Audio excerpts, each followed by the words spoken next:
রমাদান যে আসতেছে আপনাদের ভাল লাগে?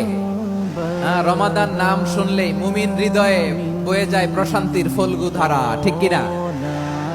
শাবান মাস আসলে, রজব মাস আসলে সাহাবারা কি করতেন আসুন আমরা দেখি কিভাবে তারা রমাদানকে ওয়েলকাম জানাতেন। রজব শাবান আসলেই ওনারা রমাদান পর্যন্ত পৌঁছার আকুতি, আগ্রহ আর ফরিয়াদ আল্লাহর কাছে জানাতেন আর বলতেন, ইয়া আল্লাহ, রমজান পর্যন্ত আমাদের হায়াত বাড়িয়ে দাও। আল্লাহুম্মা বাল্লিগনা রমাদান, আল্লাহ তুমি রমজান পর্যন্ত আমাদের পৌঁছে দাও। আল্লাহুম্মা বারিক লানা ফি রজব ওয়া শাবান ওয়া বাল্লিগনা রমাদান, আল্লাহ রজব শাবানে বরকত দাও, আল্লাহ রমজান পর্যন্ত তুমি আমাদেরকে পৌঁছে দাও। আওয়াজ করে পড়েন আমিন। আমার প্রিয় চাঁপাইনবাবগঞ্জের ভাইরা, গত বছর অনেকের সাথে আমরা একসাথে রমাদান কাটিয়েছি, তাদের অনেকে দুনিয়াতে এখন বেঁচে নাই, এরকম আছে না নাই? আচ্ছা, এই বছর যদি খুশনসিব হয় আমাদের, আমরা যদি পাই, আগামী বছরও যে রমাদান আমরা পাবো কোনো গ্যারান্টি আছে? তাহলে আসুন আমরা ভেবে নেই, হতে পারে this Ramadan could be the last and final Ramadan in our life. হতে পারে এই রমাদানই হতে পারে আমার জীবনের শেষ রমাদান, ঠিক কিনা বলেন? তাই আসুন আমরা আল্লাহর কাছে দোয়া করি, আল্লাহুম্মা বাল্লিগনা রমাদান, আল্লাহ তুমি রমাদান পর্যন্ত আমাদেরকে পৌঁছে দাও। আওয়াজ করে পড়েন আমিন।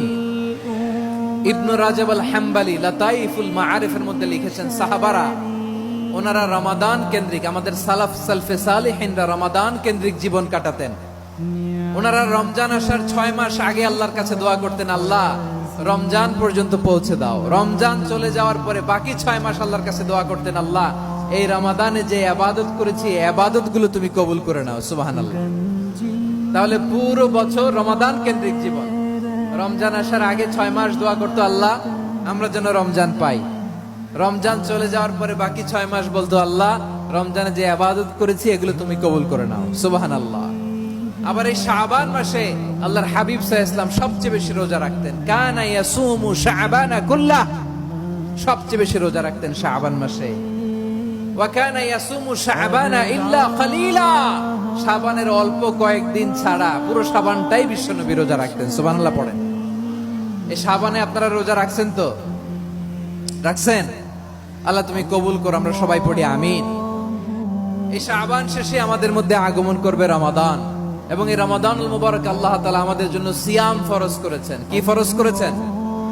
তিনি সূরাতুল বাকারার 183 নম্বর আয়াতে ইরশাদ করছেন, রব্বুল আলামিন বলেন, ইয়া আইয়ুহাল্লাযীনা আমানু কুতিবা আলাইকুমুস সিয়ামু কামা কুতিবা আলাল্লাযীনা মিন ক্বাবলিকুম লাআল্লাকুম তাত্তাকুন। আল্লাহ বলেন, ও বিশ্বাসীরা শোনো শোনো, জন্য সিয়ামকে ফরজ করা হয়েছে, ঠিক যেমন ভাবে তোমাদের পূর্ববর্তী উম্মতদের উপরও সিয়ামকে ফরজ করা হয়েছিল, লাআল্লাকুম তাত্তাকুন, যাতে করে তোমরা সবাই মুত্তাকি হতে পারো।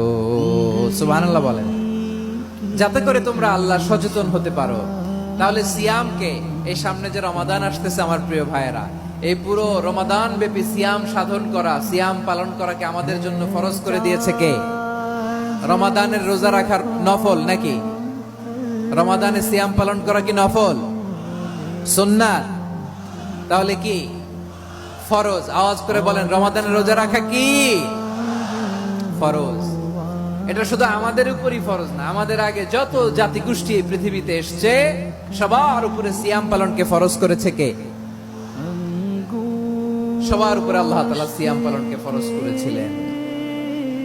তবে ধরনটা ভিন্ন ছিল, এক এক জাতিগোষ্ঠীর জন্য এক এক ধরনের ছিল।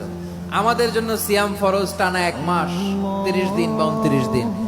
কোন কোন উম্মতের উপর 30 দিন না, মাত্র 3টা রোজা ফরজ ছিল। কয়টা? আমাদের 1 মাস সিয়াম ফরজ। পূর্ববর্তী অনেক উম্মতের উপর 1 মাস ছিল না, 3টা ফরজ ছিল। কয়টা? প্রতি মাসের 13, 14, 15 ফরজ ছিল তাদের জন্য। কারো জন্য শুধু একটা, আশুরার রোজা। কোন কোন উম্মতের জন্য 10টা। কোন কোন উম্মতের জন্য রোজা ফরজ ছিল মৌনতার রোজা, আরবিতে বলে সওমুল ইনসাত, মানে সারাদিন খেতে পারবে, পান করতে পারবে, স্ত্রীর সাথে মেলামেশা করতে পারবে, কিন্তু কথা বলতে পারবে না।